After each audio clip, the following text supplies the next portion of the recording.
వందే మాతరం 79వ స్వతంత్రతా దినోత్సవ శుభాకాంక్షలు. స్వతంత్రతా దినోత్సవం అనగానే మనం అందరం ఒక చోట గ్యాదర్ అవ్వడం, ఫ్లాగ్ హాయిస్ట్ చేయడం, ఏవో స్వీట్స్ తినడం, సరదాగా కాసేపు కాలక్షేపం చేయడం, ఆ ఫ్రీడమ్ని ఎంజాయ్ చేస్తున్నాము అనే ఫీల్తో ఉండడం, ఎవరిళ్ళకు వాళ్ళు వెళ్ళిపోవడం, మరుసటి రోజు మళ్ళా ఎవరి విధుల్లోకి వాళ్ళు వెళ్ళిపోవడం. మళ్ళా వచ్చే సంవత్సరం ఆగస్ట్ 15 వచ్చినప్పుడు మాత్రమే మనకి ఈ ఫీల్, ఈ ఇమోషను మనలో నరాల్లో ప్రవహిస్తున్నట్టు మనం ఫీల్ అవుతాం. కరెక్టే.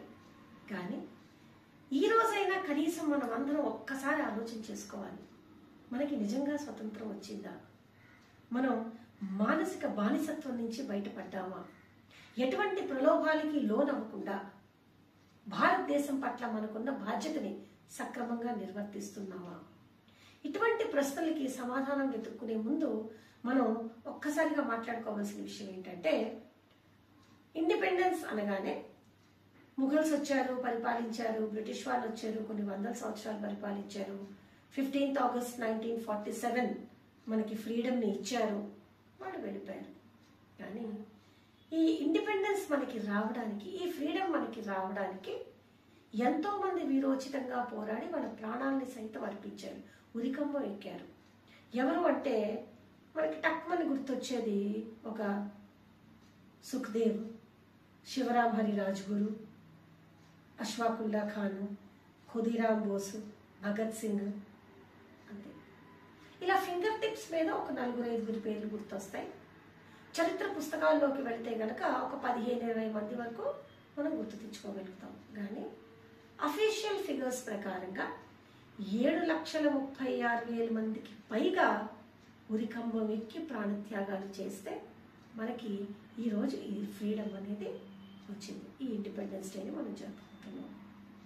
అయితే ఇంతమంది ఎందుకు ప్రాణత్యాగం చేయాల్సి వచ్చింది? ఏం చేస్తే వాళ్ళందరూ ఉరికంబం ఎక్కారు? ఆ రోజు బ్రిటిష్ నిరంకుశత్వ పరిపాలనకి ఎగెయిన్స్ట్గా, బ్రిటిష్ పాలసీస్కి ఎగెయిన్స్ట్గా, బ్రిటిష్ చట్టాలని వ్యతిరేకిస్తూ వాళ్ళందరం పోరాట దిశగా వెళ్ళినప్పుడు వాళ్ళందరినీ కూడా బ్రిటిష్ ప్రభుత్వం ఉరికంబం ఎక్కించింది.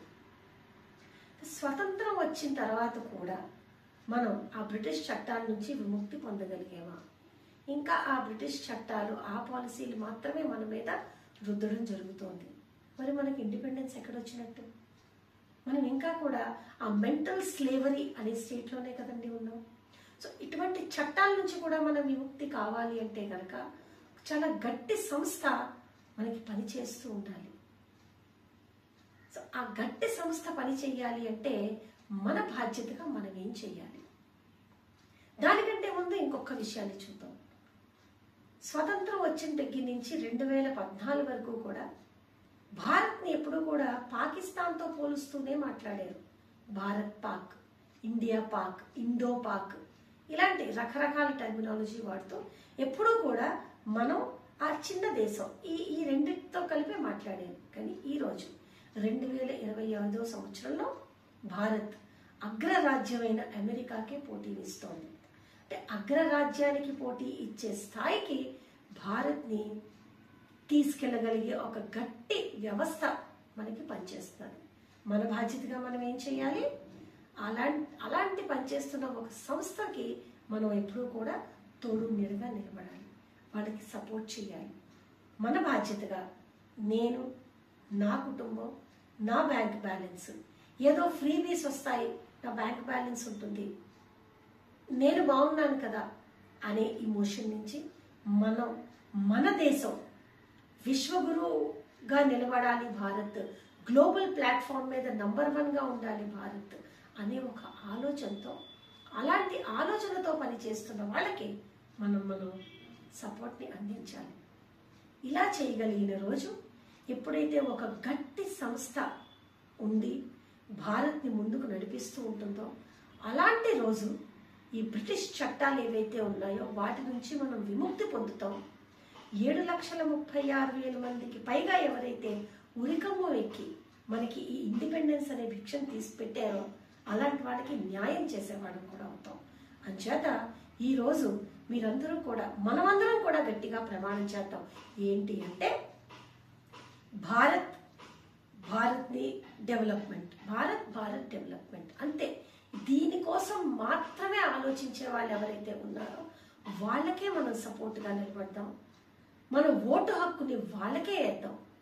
మనకి ఎంతసేపు కావాల్సింది గ్లోబల్ ప్లాట్ఫామ్ మీద భారత్ అనే ఒక దేశం ఎగ్జిస్టెన్స్లో ఉంటే మాత్రమే మీరు నేను ఉండగలం, మన ఉద్యోగాలు చేసుకోగలం, మన కుటుంబాలతో హాయిగా చల్లగా ప్రశాంతంగా ఈ దేశంలో ఉండగలం.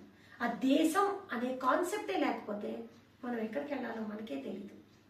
అంచేత ఎప్పుడూ కూడా నేషన్ ఫస్ట్ ఆ ఆలోచన మనకి ఉండాలి. నేషన్ ఫస్ట్ అనే ఆలోచన ఉన్న వాళ్ళతో మాత్రమే మనం కలిసి పనిచేయాలి. వాళ్ళకి మనం సపోర్ట్ని అందించాలి. ఆలోచన మాది, నిర్ణయం మీది. ఆలోచించుకోండి. జై హింద్.